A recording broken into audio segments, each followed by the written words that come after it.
Midnight suspense সিরিজের বিশ্বের শ্রেষ্ঠ রহস্য গল্পগুলি শুনতে আজই আমাদের চ্যানেল সাবস্ক্রাইব করুন।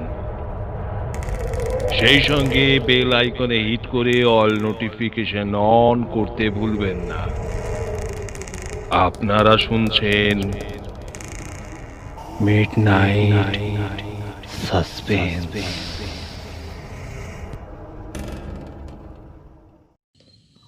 আজকের গল্প রাজেনবাবু অন্তর্ধান রহস্য। শিবপুরের 40B রাধা মাধব ঘোষাল লেনের দোতলার বাড়িটা নিয়ে প্রতিবেশীদের মধ্যে কৌতূহলের শেষ নেই। বাড়িটার নাম অঞ্জলি। বাড়িটি ছিল রাজেন পাকরাশের। বছর 3 হয়েছে তিনি অধ্যাপনার পেশা থেকে অবসর নিয়েছেন। ইতিহাসের অধ্যাপক ছিলেন তিনি। স্ত্রী গীতা দেবী বছর 5 হলো গত হয়েছেন। একটি পুত্র রয়েছে, থাকেন জার্মানিতে। স্ত্রী মারা যাবার পর থেকে পুত্রের সঙ্গে বনিবনা ছিল না। রাজেনবাবু বেশ সজ্জন ব্যক্তি, সবসময়ই হাসিমুখ আর প্রচণ্ড মিশুকে। 8 থেকে 80 এলাকার প্রত্যেকেই তাকে এক ডাকে চিনতেন। পাড়ার দুর্গাপুজোর কমিটিতে সভাপতির পদটি ছিল তার জন্য বাঁধা ধরা। পুজোয় পাড়ায় সাংস্কৃতিক অনুষ্ঠানে তিনি কাজ করতেন নিজে হাতে, পাড়ার যুবকদের সঙ্গে নিয়ে কাঁধে কাঁধ মিলিয়ে। এমন একজন মানুষ আচমকা উধাও হয়ে গেলেন। 10 আগে পাড়ার এক চায়ের দোকানের আড্ডায় তাঁকে শেষ দেখা যায়। সেদিনও তিনি বেশ খোশ মেজাজে ছিলেন। প্রায় মিনিট 5 ধরে আড্ডা দিলেন। শুনিয়েছিলেন জর্ডন ও ইজিপ্ট ভ্রমণের কথা। চাকরি থাকাকালীন সময় সুযোগ পেলে দেশের নানা ঐতিহাসিক জায়গায় বেরিয়ে পড়তেন। এই বছর 3 হলো বিদেশ ভ্রমণের নেশাটা তাকে চেপে ধরেছিল। সঙ্গী না পেলে একাই বেরিয়ে পড়তেন। শ্রীলঙ্কা, কম্বোডিয়া, ভিয়েতনাম, রাশিয়া তাঁর ঘোরা। সে বিষয়ে অভিজ্ঞতার গল্প তিনি পাড়ার চায়ের আড্ডায় শুনিয়েছিলেন। এবার তিনি গিয়েছিলেন জর্ডন, ইসরায়েল ও ইজিপ্ট। সেই ভ্রমণ অভিজ্ঞতার কথাও বলেছিলেন। পাশাপাশি আমন্ত্রণ জানিয়েছিলেন বিদেশ থেকে নিয়ে আসা বেশ কিছু জিনিস দেখাবেন বলে। প্রায় 9 দিন হয়ে গেল, এখন তিনি আর আড্ডায় আসেন না। তার সমবয়সী বন্ধুদের কাছে বিষয়টা আশ্চর্যের ঠেকল। নিজেরাই ঠিক করলেন রাজেনবাবুর বাড়িতে গিয়ে তারা খোঁজ খবর নেবেন। দীপাঞ্জন বসু রায়, সন্দীপ চ্যাটার্জি, কমল সেন, 3 জনেই প্রায় রাজেনবাবুর সমবয়সী। সকাল সকাল গেলেন রাজেনবাবুর বাড়ি। কিন্তু গিয়ে তারা যা দেখলেন আর শুনলেন সে কথা তাঁদের 3 জনের গলা দিয়ে নামল না। দরজার বেল বাজাতেই দরজা খুলেছিলেন বছর 30 এক মহিলা। পরমা সুন্দরী বললেও কম বলা হয়। লম্বা, ফর্সা, ছিপছিপে গায়ের গড়ন, মুখশ্রী লম্বাটে, টিকলো নাক আর চোখ পুরো পটল চেরা। কথাবার্তার মধ্যে বেশ স্মার্টনেস রয়েছে। চেহারা ও কথাবার্তায় পরিষ্কার, আর যাই হোক বাড়ির কাজের লোক নয়। দরজা খুলতেই মহিলা বললেন, আপনারা? দীপাঞ্জন বাবু নমস্কার জানিয়ে বললেন, নমস্কার, আমি দীপাঞ্জন, এরা আমার বন্ধু। আসলে রাজেনের খোঁজ নিতে এসেছিলাম, আপনাকে ঠিক চিনলাম না। আমার নাম মায়া সেন। 10 হলো রাজেনবাবু বাড়িটা আমাদের, মানে আমাকেই বিক্রি করে দিয়েছেন। কথাটা শুনেই 3 জনে আকাশ থেকে পড়ল। বেশ কয়েক সেকেন্ড চুপ। ওর মুখ চাওয়াচাবি করল। কোনো প্রশ্ন নতুনভাবে করার আগেই ভদ্রমহিলা বললেন, আসলে কিনেছি মাস 3 আগেই। এই দিন 8 হলো আমি শিফট করেছি। আমি রাজেনবাবুকে বলেছিলাম যতদিন না আসছি ততদিন আপনি থাকতে পারেন। সন্দীপবাবু জিজ্ঞেস করলেন, তা উনি ঠিক কতদিন গিয়েছেন বা শিফট করেছেন বলতে পারবেন? ভদ্রমহিলা বললেন, মাফ করবেন, এই বিষয়টা আমার জানার বাইরে। আর কিছু? 3 জনেই বাড়তি কোনো প্রশ্ন না করে ধন্যবাদ জানিয়ে চলে এলেন। দীপাঞ্জনবাবু, সন্দীপবাবু এবং কমলবাবু এই বাড়িটা থেকে বেশ খানিকটা দূরে একদম রাস্তার মোড়ে চলে এলেন। পুরো বিষয়টাই আজব ঠেকল 3 জনের কাছে। সন্দীপবাবু বললেন, আমার কাছে পুরো বিষয়টা এই ঘোলাটে লাগছে। কমলবাবু বললেন, স্ত্রী নেই, ছেলে জার্মানিতে সেটেল, বনিবনা নেই, টাকা পয়সার অভাব ছিল না, অথচ আচমকা বাড়ি বিক্রি করে চলে গেলেন। কোথায় গেলেন? কেন গেলেন? বাড়ি বিক্রির কথা তো দূরস্থ, তার অন্য কোনো সমস্যা ছিল সে কথাও তো কখনো উল্লেখ করেননি তিনি। দিন 15 কাটল। পাড়ার দোকানে চায়ের আড্ডায় রাজেনবাবুকে কেন্দ্র করে নানা প্রশ্ন আলোচনায় সরগরম হয়ে উঠল, কিন্তু কারো কোনো যুক্তি জুৎসই মনে হয়নি। এই রহস্যের সমাধানে পুলিশি সাহায্য নেওয়ার প্রসঙ্গ যে ওঠেনি তা নয়, কিন্তু এই বয়সে পুলিশি ঝামেলা, আদালতে চক্কর কাটা, এত দৌড়ঝাঁপ ধাতে পোষাবে না। এই দোটানায় কেউ নিজে থেকে উদ্যোগ নিতে চাইলেন না। এদিকে দিন যত গড়ায় এলাকার পরিবেশে অদ্ভুত এক ছায়া নেমে আসে। সকাল সন্ধে হোক বা রাত, রাজেনবাবুর বাড়িটার সামনে দিয়ে গেলে কেমন একটা অদ্ভুত অনুভূতি হয়, গা শিরশির করে ওঠে। বাড়ির সামনের রাস্তায় এলেই তাপমাত্রা যেন হঠাৎ নেমে যায়। একটা বাড়িতে কোনো ব্যক্তির অপঘাতে মৃত্যুর পর বাড়িটি পরিত্যক্ত হয়ে গেলে তার সামনে দিয়ে গেলে যেমন অনুভূতি হয়, ঠিক তেমন অনুভূতি। অবশ্য এই অনুভূতি প্রত্যেকের মধ্যে হয় না। যাদের মন দুর্বল বা অত্যন্ত সংবেদনশীল তারাই অনুভব করতে পারে। কিন্তু এক্ষেত্রে বিষয়টা উল্টো। যারা ভূত প্রেত বিশ্বাস করেন না, নার্ভ অত্যন্ত স্ট্রং, তারাও বিষয়টা অনুভব করতে লাগলেন, কিন্তু কেউই প্রকাশ্যে আনলেন না। রাজেনবাবু বাড়ি বিক্রি করে এলাকা ছেড়ে চলে গিয়েছে, এই খবর স্বাভাবিক নিয়মে ছড়িয়ে পড়ল। মোড়ে মোড়ে নানা প্রশ্ন কটা দিন এলাকায় সরগরম করে থাকলেও ধীরে ধীরে তা স্থিমিত হতে শুরু করল। রাজেনবাবুর অন্তর্ধান রহস্য যখন ঠিক চাপা পড়ার মুখে, ঠিক তখনই একটা খবর এলাকায় দাবানলের মতো ছড়িয়ে পড়ল। রাজেনবাবুর বাড়ি ঠিক উল্টো ফুটে ছিল শঙ্কু দাশগুপ্তের বাড়ি। স্বাভাবিকভাবেই রাজেনবাবুর বাড়িতে যে নতুন মহিলা এসেছিলেন তার দৈনন্দিন কাজকর্ম খুব একটা বেশি চোখে পড়তো না তার। তবে ঘরের মধ্যে হাঁটা চলা, বারান্দায় এসে দাঁড়ানো, এসব চোখে পড়ত। অদ্ভুত আচরণ ছিল মহিলার। তিনি যে কখন বাজার দোকান যেতেন কেউ জানেন না, না বাড়ি থেকে বেরোতেন, না এলাকায় কারোর সঙ্গে মিশতেন। অদ্ভুত রহস্যজনকভাবে এলাকায় উড়ে এসে জুড়ে বসেছিলেন তিনি। শঙ্কুবাবু একদিন রাতে কাজ করছিলেন, রাত প্রায় 1:30। আচমকা একটা হালকা ঝড় উঠল, সেই সঙ্গে শুরু হলো টিপটিপ বৃষ্টি। রাস্তার দিকে, জানলাটার দিকে একবার চোখ গেল। এক লহমায় মনে হলো রাজেনবাবুর বাড়িটার দোতলার লাইব্রেরি রুমে আলো জ্বলছে। ওই ঘরে বেশ কয়েকবার গেছেন তিনি। বেশ সাজানো গোছানো লাইব্রেরি, আর বিদেশ থেকে জোগাড় করা বেশ কিছু সুবেনির দিয়ে সাজানো। লাইব্রেরি রুমের আলো জ্বলতে দেখে শঙ্কুবাবু জানলার কাছে এগিয়ে যান। এক দৃষ্টে রাজেনবাবুর ঘরের দিকে তাকিয়ে থাকেন তিনি। আচমকা একটা দমকা বাতাসে রাজেনবাবুর লাইব্রেরি রুমের পর্দা উড়ে যায়, আর এমন সময় এক দৃশ্য শঙ্কুবাবুর নজরে আসে। তা দেখে শিরদাঁড়া বেয়ে ঠান্ডা স্রোত বয়ে যায়। লাইব্রেরি রুমে স্পষ্ট দেখলেন রাজেনবাবুকে। দৃশ্যটা ছিল কয়েক সেকেন্ডের, কারণ জানলায় আবার পর্দা চাপা পড়ে যায়। নিজের দৃষ্টিকে ঠিক বিশ্বাস করতে পারছিলেন না। মনের ভুল ভেবে আবার রাজেনবাবুর বাড়িটার দিকে চেয়ে রইলেন। মাত্র মিনিট 5 মধ্যে ফের একবার জানলার পর্দা উড়ে গেল। এবারও স্পষ্ট দেখলেন রাজেনবাবুকে চেয়ারে বসে, আর তার মুখোমুখি বসে আছেন ওই মহিলা। বেশ খোশ মেজাজে দুজনে গল্প করছেন। এবার আর কোনো মনের ভুল নয়, স্পষ্ট দেখেছেন তিনি। অজস্র প্রশ্ন এবার ভিড় জমাতে শুরু করলো, কিন্তু সব যুক্তি যেন এক মহাপ্লাবনে ভেসে যেতে লাগলো। তবু শঙ্কুবাবু জানলার সামনে স্থির হয়ে দাঁড়িয়ে রইলেন। এবার যেটা ঘটল তা দেখে শঙ্কুবাবু বেশ খানিকটা ভয়ই পেলেন।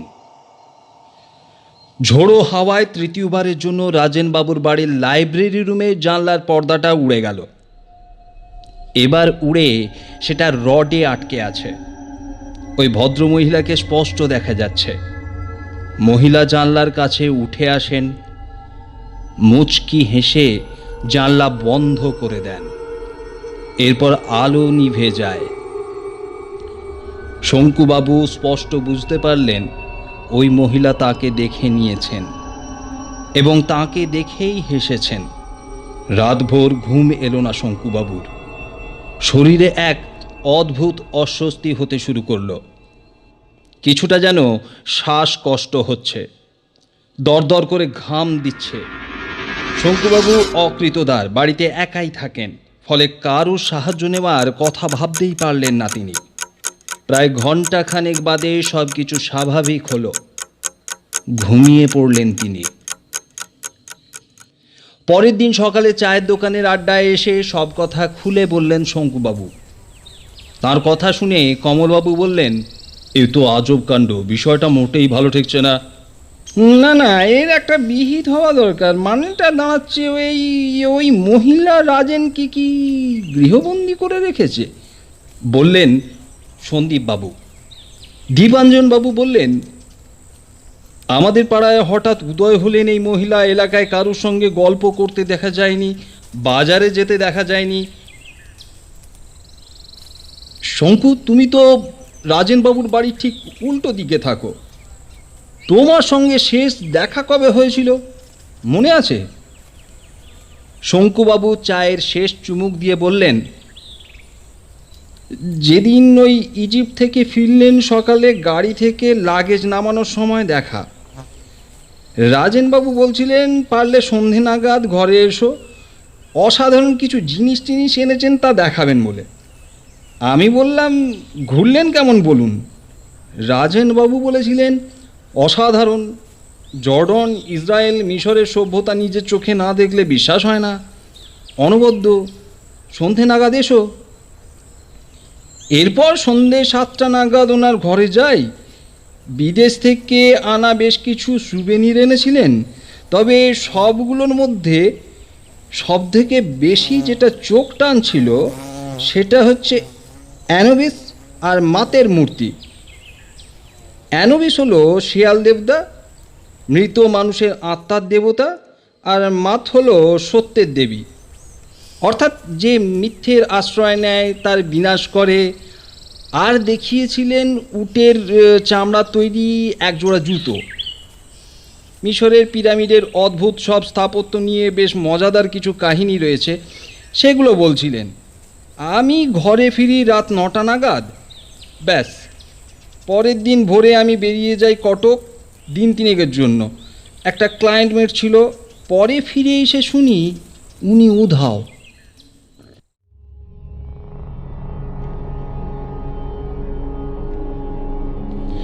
প্রায় দিন 7 বাদে একটা কাণ্ড ঘটল, আর এই ঘটনাটা প্রায় শিবপুরে তোলপাড় শুরু করলো। দিন 3 ধরে শঙ্কুবাবুর বাড়ি থেকে একটা পচা গন্ধ আসতে শুরু করলো। এত দুর্গন্ধ টেকা দায়। অগত্যা ফোন গেল শিবপুর থানায়। পুলিশ এসে দরজা ভেঙে উদ্ধার করলো শঙ্কুবাবুর গলা পচা দেহ। একটা সুস্থ সবল মানুষের এমন মৃত্যু এলাকায় মানুষের কাছে আকস্মিক ছিল। অনেক গুজব উঠল, আত্মহত্যা, খুন, কিন্তু সব তত্ত্বে জল ঢেলে দিল পুলিশ। পোস্টমর্টম রিপোর্ট হাতে পেয়ে বলে দিল হার্ট অ্যাটাকে মৃত্যু। শঙ্কুবাবুর মৃত্যুতে যত গুজব তত্ত্ব উঠেছিল তা দিন 3 শান্ত হয়ে গেল।